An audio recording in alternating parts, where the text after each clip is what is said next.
tuba tulwana entalo bbiri luno lwe mulaba wano n'olujja. They must all be fixed now. Olutalo lwa succession n'olutalo lwa longevity zombi tulina zirwana now.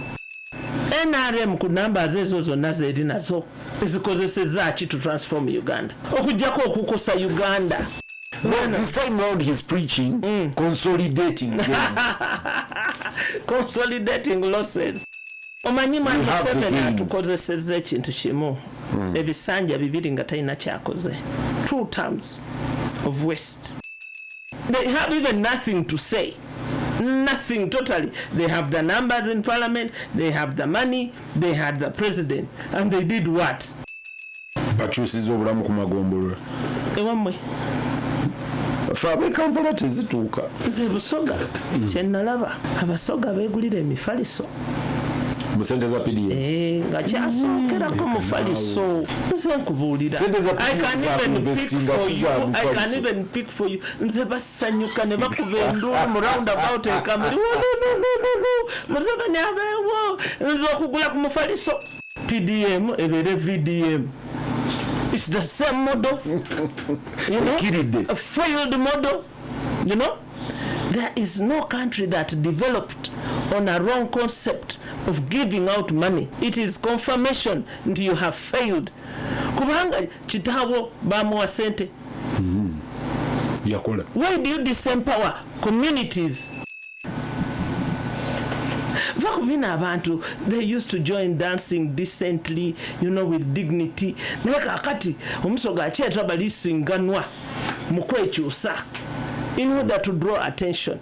Beyond that, there's nothing, no attention span. We are trapped as a country with half-baked leaders,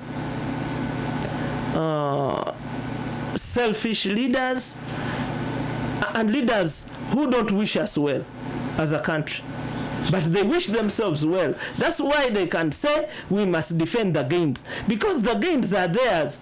They talk about peace, but Ugandans are peaceful people. We did not have one till Museveni went to the bush. Ababadde Enebi, Zombo, Rua, Obongi. Bakunyumiza nti abantu bali just present babagambye mujje ate muwube naye ebyogerebwako tebibakwata nako tebamanyi na kiriwo. Omanyi okulembera ensi ey'abazolo tutuusaawo. I mean, that's where we are. Kwanjulira ndine Proscovia Salaamu Musumba. Tetusobola butya naye logistically, politically, this wasn't the time. I mean, how? Why? It wasn't the time, largely because of time. Twafuna certificate of registration twagifuna on June 5th. Processes zetagibwa, consultations, ne building consensus, time yaliteri iyo. Ate ffe tetubuukira bubuukizi. We have the entire eternity. Naye at the same time, we are in talks with Alliance for National Transformation, the National Unity Platform.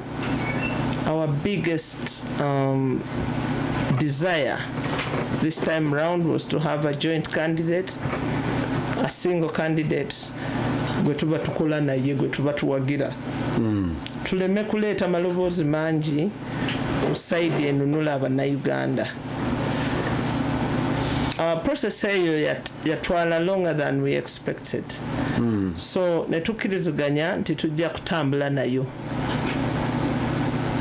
Nga pay as you go, work as you go. And we are still ongoing. awo wenyini nabadde emakindi last week aba anti balaunching a manifesto naise Kawempe Saturday nga banup nabo bagenda kulauncinga. Then I sat in at Ant. I listened to my friend Alisa Alaso, ne Karuhanga, ne Jeno Muntu. One, conspicuously, mwabade absent nga ba PFF. Same thing ne Kawempe. How do we talk and we are at a table talking and you're not available to listen to us? Mwali mulaunchinga aba anti bajja bwe mwali mulaunchinga your party, yeah. Yes, aba anti bajja, they were visibly very present. And when Ant was launching its presidential bid, we were physically present in these processes, and we're still available in the process. I mean, the manifesto moment, shouldn't it be a moment of collegiality? Oganti Kawempe babaddeyo ne machindenga bano balaunchinga babaddeyo. Was it deliberate okuganti? No, it wasn't deliberate. Won't attend either. No, it is not deliberate. It is largely a logistical issue. Invitations, times. Lwakuba abantu bali already in their constituencies. People are already in different places. Naye waliwo core team Mwendi, which is dealing with all those things. So yes, we should have been there. We weren't there. But I promise you, we should have been there in both places. Fair, we eased bulijjo batulabanga ekizibu. My group temugonda ffe tubeere ekizibu in all these processes. Naye ku luno twagamba nti let us be a solution and allow our colleagues to provide the leadership of a joint candidate that we desperately need. Twalina options nyingi, by the way. Njagala okubuulira. Minor option. Yes, we did. The first option was, and this is the most popular option in the countryside, nga baagala Dr. Besigye abeere ku ballot. Gyetugamba takyabiddamu. They were forcing him because we are in deployment. Tukyali mu lutalo. Tukyali mu lutalo. We don't have the luxury of refusing and accepting. We don't have that luxury anymore. For as long as you are a freedom fighter, still with energy and capacity, you will be deployed. So, twasalawo nti tetujja kukikola. We advised ourselves against it because it wouldn't be changing the game. No. We had the option of choosing a candidate ourselves. We thought that too would not be fitting within the political terrain jetulimu, because everybody's looking at us to be able to push the process of a joint candidate, and so we chose not to be an obstruction. Honorable Salaam, tudilinga na issue ya joint candidate yo yennyini. Ba candidates bali deep into their campaigns already. Yes. Kugambye nagende machindi okuwuliriza Ant launching a manifesto and their commitments and drive n'enjira baba nup nabo mbalabye nabalabye ku lw'omukaaga remotely nga nabo bakola ebyabwe. Do you realistically expect either of the candidates to give way? Yes, I do. Because you see, we are managing a risky situation. We cannot put all our eggs in one basket. Given what I've heard, kyempulira Norbert Mawa atembeeya okukwata NUP, PFF ne ANT okubidescribing as a rabidly hostile team, as opposed to them that are they are agenda fundamentalists. you know that, you know, tukyalina vote yaffe okimanyi nga omuntu alemererwa okusinga n'obululu 10 ekyo kimanyi kisoboka but Honorable Salaamu nawuliriza Jeno Muntu si ku Lwokutaano ku fora endala nga Jeno Muntu takkiririza mu singular candidate akkiriza nti wandibaddewo front esukka emu nannyonnyola n'ensonga zinaazinnyonnyola nga aziyina ziri logical including aggregating regions omuntu bw'oba eno tolinawo buwagizi ng'eno gye buli ng'ono asobola okubusika and then maybe force a rerun. Yes. Abanup nabo mbawuliriza nga bali solid ku kintu kimu. It's either one or nothing. You say that them or them. Yes.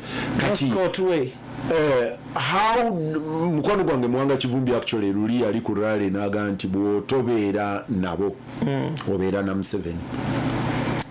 Mwanga Kivumbi as a person alemereddwa okureducing excitement, political excitement, and yet he's been trained all through UID, through DP to grow. Naye abuguma oluusi n'ebigambo ebimuyita mu kamwa, he just wants to pass a moment. Remember,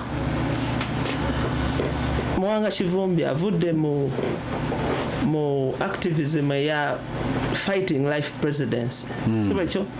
You can read his trajectory, political trajectory, ntambula ye. Naye oluusi ansobera nga abugumye nnyo nga yerabidde even the building blocks of where we are going and how we are going there. It is very dangerous what his purport is his trading. It is very dangerous for changing the politics of this country, but also giving Ugandans a fair chance of tipping the point. But Honorable Salaamu,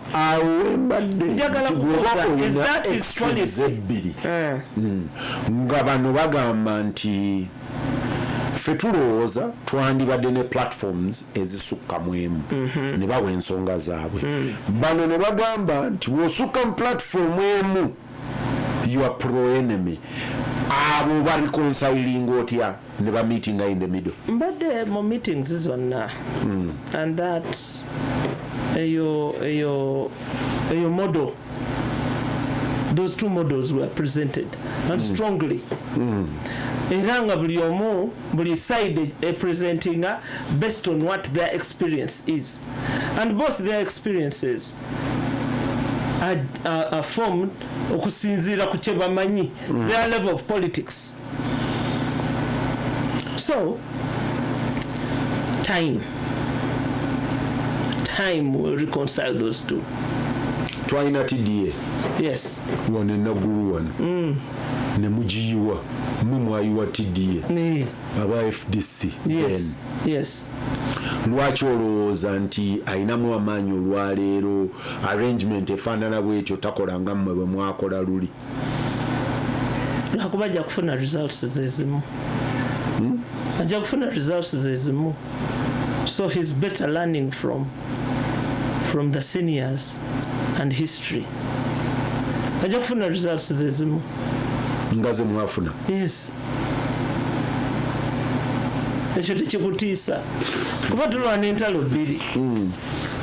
Luno lwe mulaba wano n'olujja. They must all be fixed now.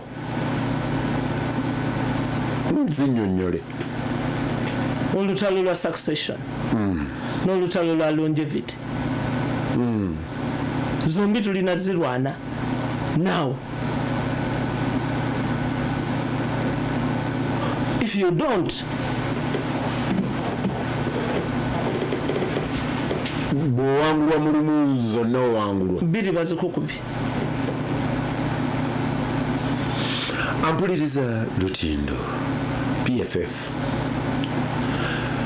Natunulidde returns so far eziva mu Electoral Commission ez'aba candidates abeewandiisizza. Of course mu opposition NUP yabadde n'abantu 370 mu something nezigenda nga zikkirira. That was at the level of parliament. Salaamu nga bakuwadde okweyaseesinga nga PFF. Yes. How do you feel you are doing mweyo terrain? It's okay in our candidate bameka ababaka bosimbyewo. Then how do you feel you're performing in that terrain?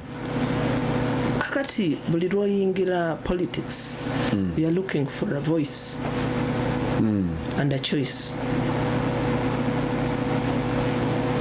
A voice and a choice and a platform to use your voice to influence politics. That is why in our members of parliament bitano mu kintu naye every household knows one. Nganda Semuju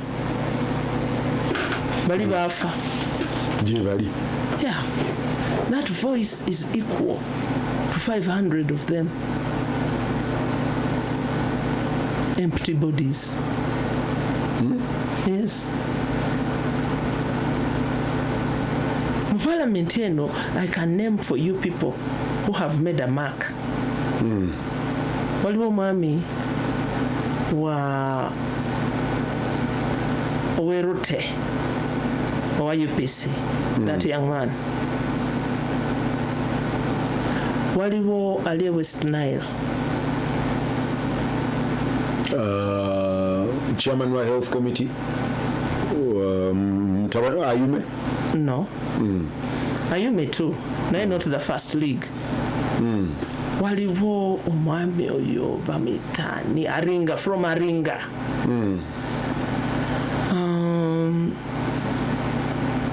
Nakunyumiza ani nze mba mpweddeyo.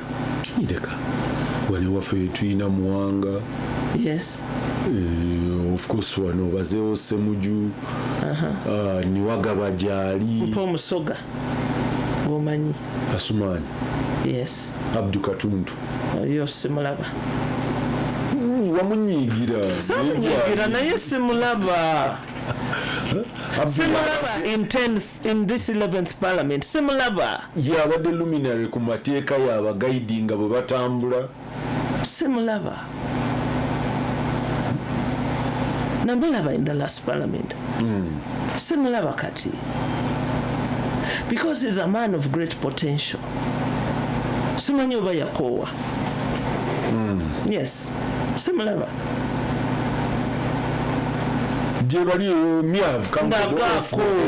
Omusajja wa Nupo Mbale yani Nambeshe. His potential sigirabye nga bwe nagisuubira.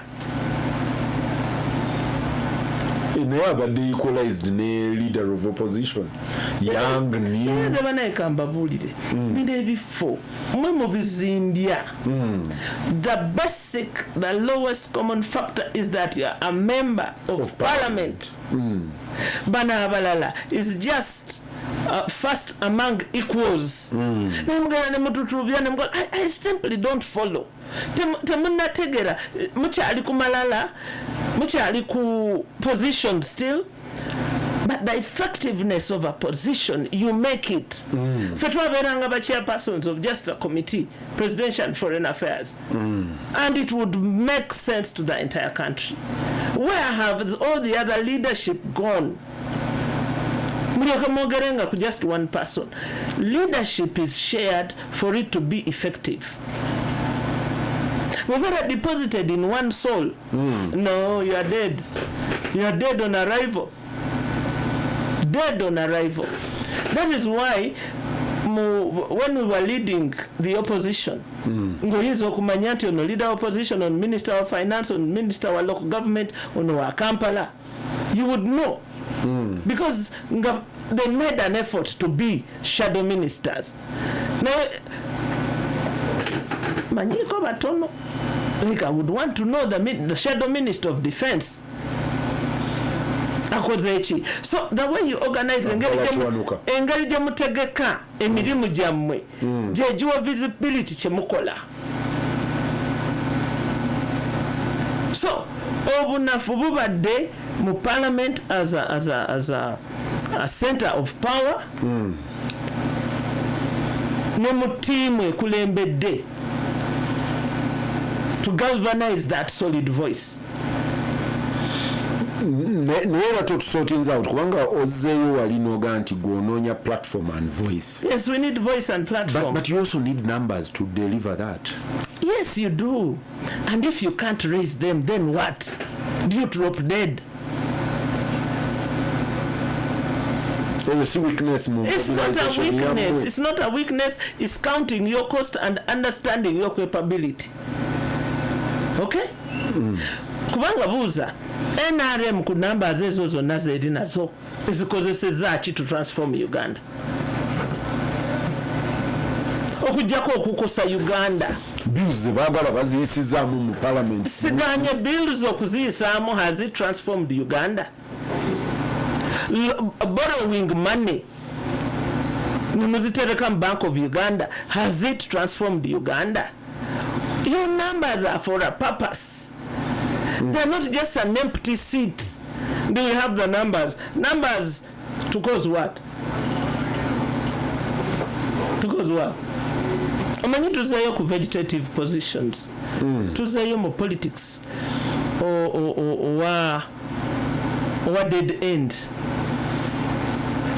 Politics atavaamu kirungi kuba buli lwobeera ne numbers. Those numbers are supposed to bolster you in having your activities, your plans, your manifesto implemented. Nyumiza manifesto part che ekoze. Actually, you would think nti NRM is in opposition. Kuba nsanyufuna byekola. Every day they are complaining about themselves. Then you are not fit to lead. Bulijjo bwino Museveni bwate bwa campaigning abeera campaigning almost against himself. Yes. Baga nti bino tebyakolebwa naye omulundi guno he's preaching. No, this time round he's preaching consolidating gains. Consolidating losses. Kumwaga nti kuluno omanyi mwami Museveni atukozesezza ekintu kimu ebisanja bibiri nga talina kyakoze. 2 terms of waste. Katonda bwakuwanga omukisa to lead others. You don't waste their time. Adda engulu kululi tetwafuna scrutiny bulungi kuba twakolera muki mu COVID. Eno they have even nothing to say. Nothing totally. They have the numbers in parliament, they have the money, they had the president, and they did what? PDM bakyusiza obulamu ku magombolola ewamwe faabe Kampala tezituuka. Nze Busoga kyenalaba abasoga beegulira emifaliso mu sente za PDM nga kyasookerako mufaliso. Nze nkubuulira I can even pick for you. Nze basanyuka ne bakuba enduulu mu roundabout ekamuli Museveni abeewo nze okugula ku mufaliso PDM kati bamubanja omufaliso agukoleddeko. You know, lwakubanga tetupimye stage ya development gye tulimu. Stages of development wabeerawo rehabilitation. Osookera ku welfare. Rehabilitation twavaawo ne tudda ku welfare. Omuntu okubanga atandika butandisi gye bayita welfare stage nga wakuwa buwi alinga ali ku drip life support abeewo. Kakati oyinza kukwata PDM eyandibadde welfare kit nga fe abakola mu Red Cross nga bwetumanyi welfare kit n'ogamba nti gwagenda okukolera development tasobola. That's not the stage they are at. But the candidates abagenda nawulidde Honorable Nathan Ndala Mafabi nga tagamba eveewo ngaga nti actually I'm going to concretize PDM ngenda mu bantu nti PDM ebadde ku parish nti kati ngenda gitwala ku village level nga in effect aga nti maybe it hasn't worked because it was far from where you are at. So kiri kyogamba abantu kyebanoonya nalabye abantu abalumba Mwami Kyagulanyi bwe yali ndooze ebugiri naga nti agenda kujjawo PDM. The model is wrong. Abantu ne bamuluma ne baga kati ofudde togenda kufuna kalulu kubanga oyogedde ku PDM. PDM ayina raw emotion mu bantu. You see, a wrong model. Era abantu gye baagala twongereko. It reminds me nga ndi chairman Kamuli ne bandeetera plan ya district nga tugenda kuzimba latrines, amasomero ga functioning nga tuzimba ki latrines. Ne mbabuuza nti bwe tuzimba latrines emyaka 10 egiddako, will we have improved education? Is that our primary mandate in education? Bino more of the same. Bibaga nti kati PDM ebere VDM. It's the same model. You know, a failed model. You know, there is no country that developed on a wrong concept of giving out money. It is confirmation that you have failed. Kubanga kitabo bamuwa sente. Why do you disempower communities instead of increasing productivity? That money I would use it as a stimulus for agriculture. Niwanti buli atu aguze kasoli ngenda mugula 4 times the market price, even 10 times the market price. Abantu nembatiza mu nnimiro gono omutunda wa uze ne bwannema okutunda ne mwocha ne mbukolere nte ne mukolere enkoko produce naye nga mubaguzeeko, so that instead of giving them money I am buying for them produce, so the cycle of production is stimulated. That's what they call a stimulus. Sikuliisa bantu, breeding laziness, breeding non-productivity. Kuba ogenda kubabanjiza ki? And moreover ng'oli following from Operation Wealth Creation. Operation Wealth Creation tennatubuulirako nti emiyembe gye baasaasaanya in their millions, what is the output? Sorority Fruit Factory. Teri. Teju yeliyo. Bajjawo emiyembe bagijja gye baagisimba. Kuba nali chairman wa district ne batugamba nti choose crops. Emiyembe ne tugisimba. Value chain y'emiyembe egy'ebusoga eriwa jamera nga bwe tuyitamu evidence giraba bwe nvuga mu busoga anti bajeerira bwe mpite teso bajeerira tebagikoze eki tebagitunze at least kukuba ogiraba nga bagitunga kakati oba togiraba, that is business, that is a reason to investigate further. Mwagisimba kubanga mechanisms gye bakozesa okuzituusa mu bantu zikyaliwo to give feedback. Yes, jakubulira emiyembe gyalwala, nobody cares. That's true. Fruition, the fruits drop.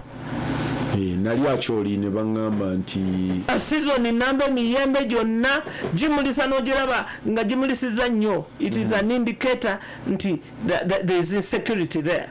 There's something wrong. So the tree is fighting. Emulisa nnyo so that it can pick some fruit. It's a reaction, a natural reaction. Naye tewali abulidde basoga. Actually abeakyoli bo the bagamba nti baabawa emiyembe emipya ne gitta egyabwe emikadde gye bayina. Anti gino emipya, it attracts all sorts of diseases, fruit fly, mildew. Naye tewali ddagala, tewali ki. Emiyembe gyonna gye tusimbye kati tukolamu manda. Yes, kubanga sirina miliyoni 10 za kufuuyira acres 10. And then I get what fruits. So feedback ne agriculture extension byonna ne bifa. Ati kati oli ajja kugamba bwenkuwa sente za PDM gwosobola okutoolako n'ogenda okola n'ofuuyira mu nnimiro yo produce n'omuza mu katale. That is a wrong model. Simanyi weekoze naye nze wembeera wempita abantu benkola nabo model esanze waliwo bye beetaaga wasoma Maslow's hierarchy of social needs babatandisa 3 steps ahead of where they were. Bali bachanoonya muwogo food security sleep security shelter n'obasuulamu self actualization. So byonna amanyi twekoze ettima tulinga abakolera muliraanwa gwe wali olabyeko report ekubuulira and it should be coming from office of the Prime Minister what stage of development each region is in.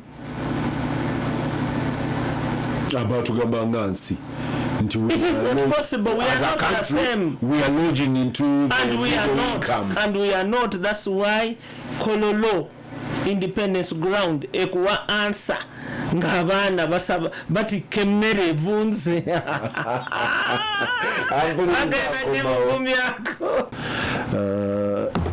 wabadujja Salaamu ne bayambuza mu newsroom Peter tubuulize Honorable Salaamu yete talina waayagala kwesimbawo at all. Isn't she denying us? Siri mu kwagala bwagazi. I'm being deployed. Nakubuulidde operational ward yaffe PFF is deployment. I'm being deployed in Bugabula County South. Ozeeyo Bugabula? Nzizeeyo Bugabula. Jimmy Gachibalama. What Salaamu is saying is very true. I worked in Kamuli when looking for land to be bought by a client. The people are very impoverished, totally disenfranchised, very poor to the extent they gave up looking after mangoes because they have no money to do this. Councillor Dislas wakafuza akutumidde. Yaziza nnyo mukwano. Edna akugamba nti Honorable Salaamu tolowooza nti actually ground yandibadde fertile for change naye obutabeerayo naba candidates kaalo ku kaalo kigenda tukostinga. Ekirala luli mu 2016 ne 2021 we had waves of numbers. What is different this time? What is different is that there are waves of numbers still. Answer kyekugamba nti abayaayaanira enkyukakyuka batakyasobola kugumiikiriza mbeera eno buli lunaku beeyongerako abato n'abakulu n'abakadde ng'ensi ffenna etutadde mu kakuni ekyunyigiriza kyekimu n'abakola n'abatakola. Peter waliwo abantu kye batannamanya abantu abo abalina emirimu balina obulumi obusinga n'obwabatalina mirimu. Really? Bakugambye nti omubaka gw'obadde onoonya erinnya ye Jonathan Odu. Yeye Jonathan Odu. Stephen yakugambye. Yes, neyanziza. That's Jonathan Odu.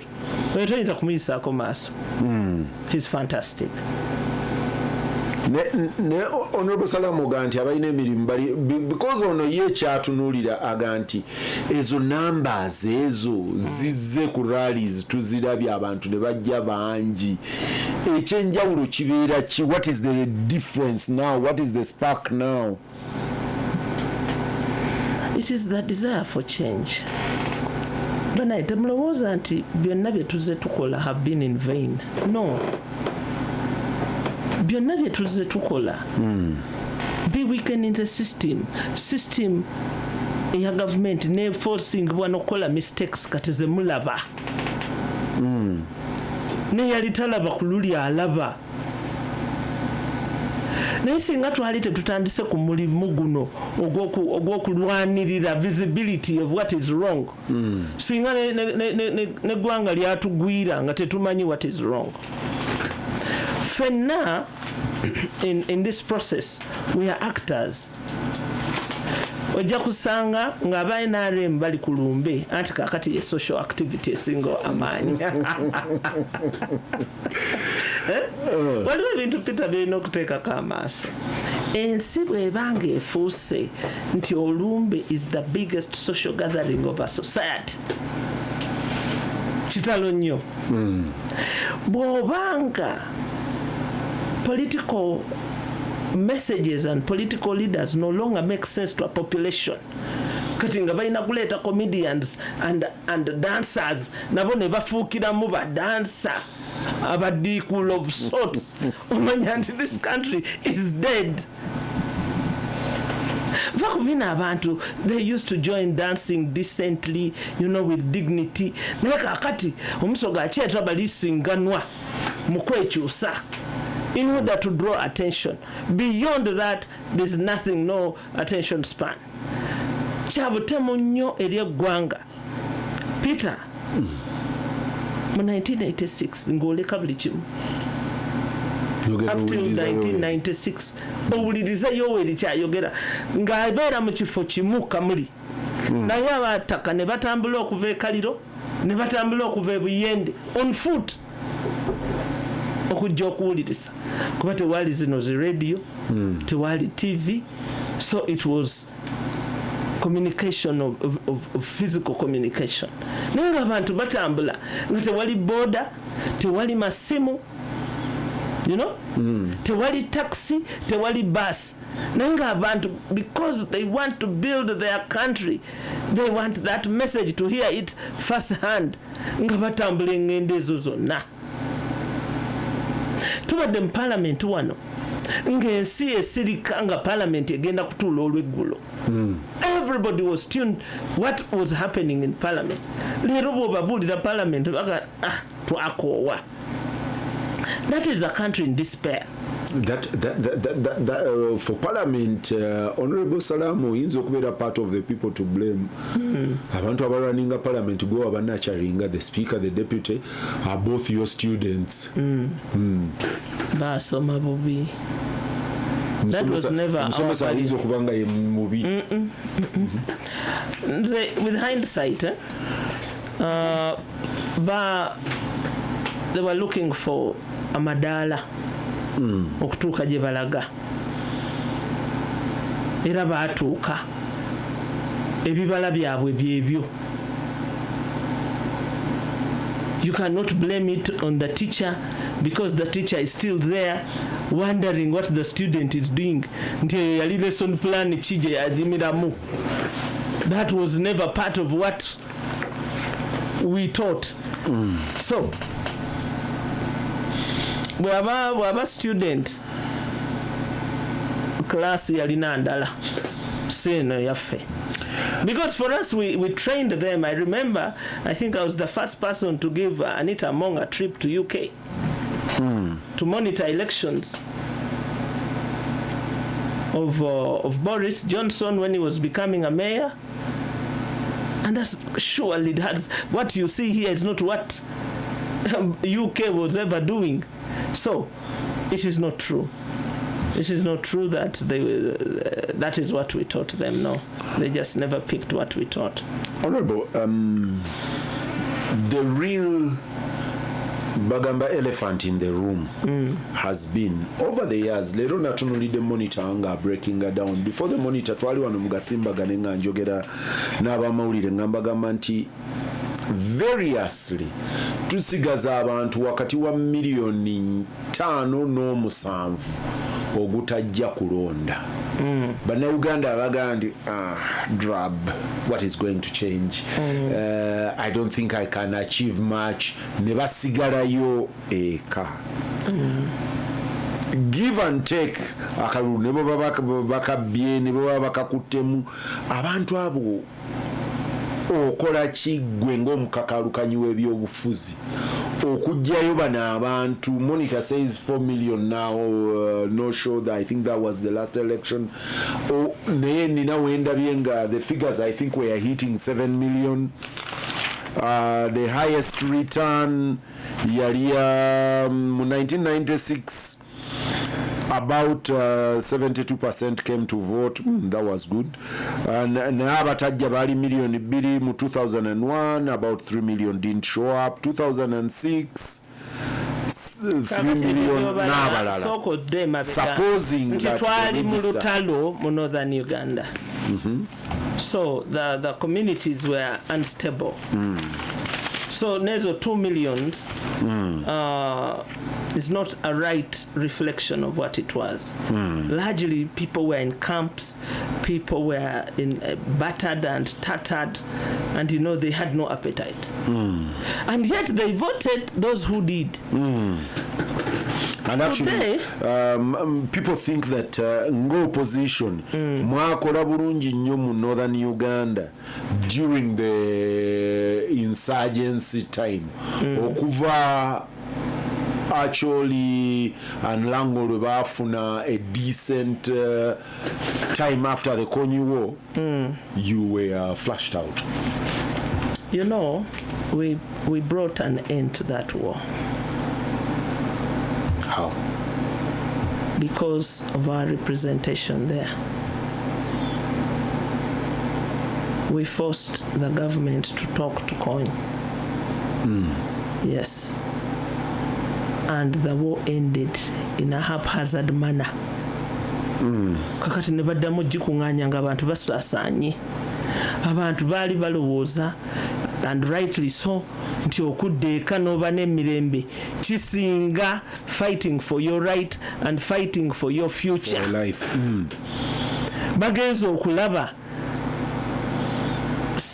in a circular way nti they must defend their land, they must defend their wealth, they must defend who they are, because they are now being threatened, their future is threatened, their identity is being threatened, their wealth is being threatened.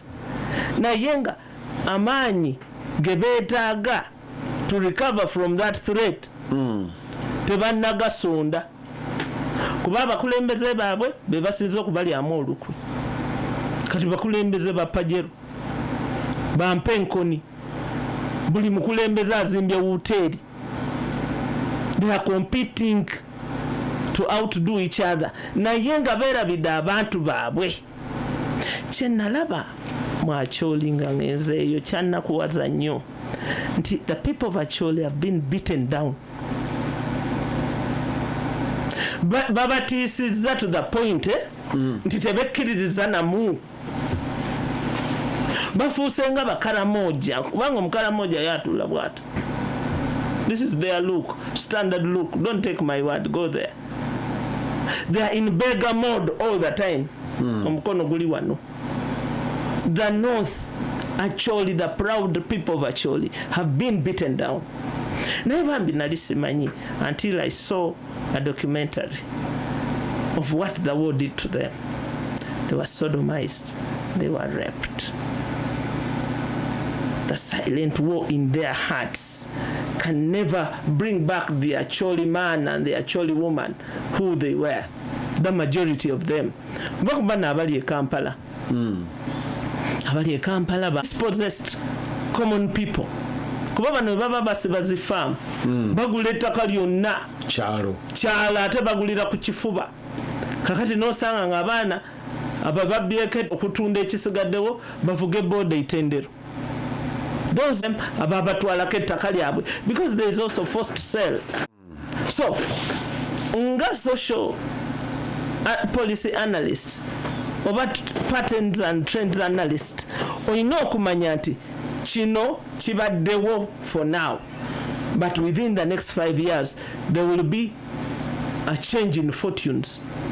Either the numbers will outdo you, you will become isolated, you will be old, and you will be like an old lion in the kraal, and you will be chased And that's what the majority of the big people in Western Uganda now are facing. Because their children are not here. And their children are not coming back to fight with the square miles.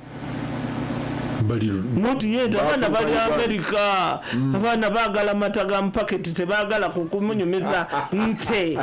Okay? So, there's going to be turbulence. Social turbulence, which is inevitable, not created by anybody, but as a cause, as a nature.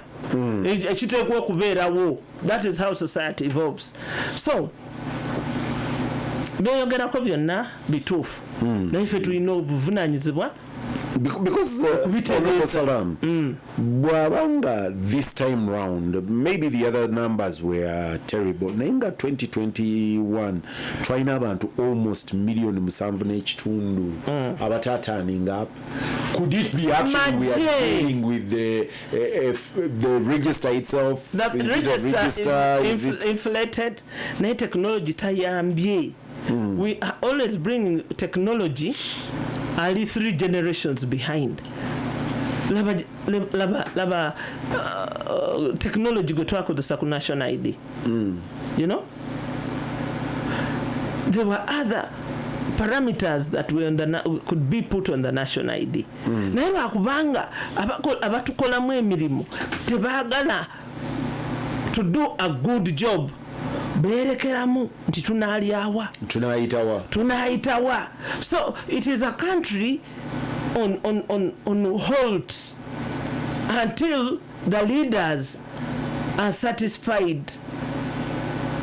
Baleeta omusajja muyomo oyo simanyi Milberg ne baleeta omulala ate nga byonna they have opportunity, there is technology that can really catch up with the first world. A human which can catch up, na yet deliberately delaying, so that tufuuka obwana bw'emmese kapa terekera awo kulya kuba tebannakuta ate tebalikuta. So we are trapped as a country with half-baked leaders, selfish leaders, and leaders who don't wish us well as a country, but they wish themselves well. That's why they can say we must defend the gains, because the gains are theirs. The gains are theirs. They talk about peace, but Ugandans are peaceful people. We did not have war until Museveni went to the bush. Did you? There was no war until Museveni went to the bush. But there was a cause for the war. Yes, like there's a cause for a war today. If people decided to. The same causes of 1980 are the same causes that persist. So if somebody wanted to go to war, there's a ripe environment. Yes. But because we are peaceful people, we believe that we don't have to live in a war zone for eternity. Okay? So, but to government, this peace has been brought by them. No, this peace is kept by us, the people of Uganda. Chayuna Senyonja akugambye nti oluzungu oluyitiriza mu programu y'Oluganda. Nananga Oluganda mwerabiddenga mwe mwaleeta okusoma n'okutegeera. Nti baddiikuula mu byobufuzi across the spectrum. Yes. Bayitiridde. That is true. I agree. Naye azijukiza lumu nagamba taata wange nga nti naye taata bano abantu bemulonda nambuuza nti ffe tulonda kubaliwo mwe bwe muba temuzze bwe tulonda kubaliwo mwe bwe muba mwekuumidde e Kampala making money, continue to make money. Mulabikako saawa za bululu. Otherwise ekyalo kiba kikalu until the year before. So the problem is ours also, the disconnect between us and our people. And the people. Yeah. Paul Gabula akugamba nti Honorable, I love you so much. However, my fear is I don't think you've been touching base with Bugabula and Kamuli lately. Aren't you going down there to get yourself frustrated and embarrassed by wave politics? I would rather preserve you, Paul Gabula. Yes, Omulangira Paulo Gabula. TD over. Because I live in the village. Isn't that what you first asked? Yeah. I live in the village. And I work with the village. Not that I'm in every village, but I am in the village. And I am in contact with the people in the village. And so, by the time I accept a challenge, I know what I'm dealing with. So by the way, abasoga tebanyimangako bululu. Tebabunyimangako. It is the state that deploys everything on them. Singa basoga banyima obululu, singa bakyampuliriza. Gwali olabyeko yesimbyewo emirungi n'esimbyewo akyaliwo. Mundage ko omuyeka. Bantu bagudde wano just primaries tebakyawulikikana. Basantu sebona they are looking like rubbish, you know. And say, I have faith in myself. I have passion and city laws. I'm here. You can do nothing to me. I am here. I'm not made by Obululu, and I don't make Obululu. I am me every day. Singati tumuchampita na ku programs. Taban yagenda okusembayo. Taban agamba nti Salaamu oyogeza obusungu bungi. Ogwana ku secretariat simu kalulu kubanga oyina obusungu n'obukambwe bungi. Abantu b'ennaku zino bakukwata mpola mpola kuddaabiriza n'ebizibu bibakwata mpola mpola si kyekyo. Ettaka bali babbako mpola mpola si kyekyo. Bwe bagenda mu ddwaliro bafa mpola mpola si kyekyo. Abaana bwe batasoma nga batema bikajjo batema mpola mpola. Police bwe descending on a village okubabba and become setting up villages and turning them into money making projects. Babagenda ko mpola mpola. There's nothing to go mpola mpola about. Poverty bwakuluma nakutwala okubba ettooke in the neighborhood abata kuluma mpola mpola ekiro. When kids are roaming streets si mpola mpola. You are deploying the wrong method to cure the disease. Dikakati olwadde omusujja bakuwe panado ofudde lya quinini. Political quinini is one of the solutions to the ailments of this country. Ajja okusembayo Taylor agamba nti bwakuwuliriza najjukira amissing Honorable Hussein Chanjo mu parliament eyali defense and internal affairs shadow minister. Naga nti Honorable Salaamu, what happened to comradeship as the opposition? There was a time the opposition would move across the country together. Naye kati ne presidential candidate n'ab'ekibiina kye bw'aba tajja mu constituency yaabwe tebabeerayo. We are in different times. We have different challenges. And our responses are not normal because we are not dealing with a normal political situation. People, abantu bagala to think normally in an abnormal situation. It doesn't happen. So, abantu njagala mukkirize nti bwe tuba tukubye eggwanga mujje ate tojjanga obinuka ojjudduka kubanga gwanga mujje means we are at war. Trouble. We are in trouble. Come. So Uganda eri mu gwanga mujje mode. Buli omujangu nga bw'oli. Come, just come. Focus on the mission of liberation of freeing ourselves. So simanyi sitegeera Bannayuganda, they are so conflicted in their minds. Tebamanyi kiki bali, tebeetegeera. Naye eyansomesa poverty yanyumiza nti obwavu bukusansula obwongo. You are not coherent.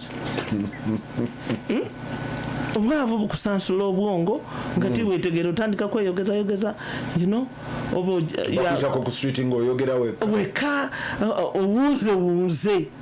This is what has befallen our country. Ababadde Nebi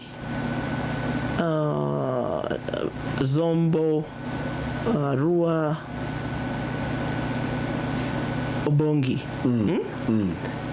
bakunyumiza nti abantu bali just present, babagambye mujje ate muwube, naye ebyogerebwako tebibakwata, nako tebamanyi na kiriwo.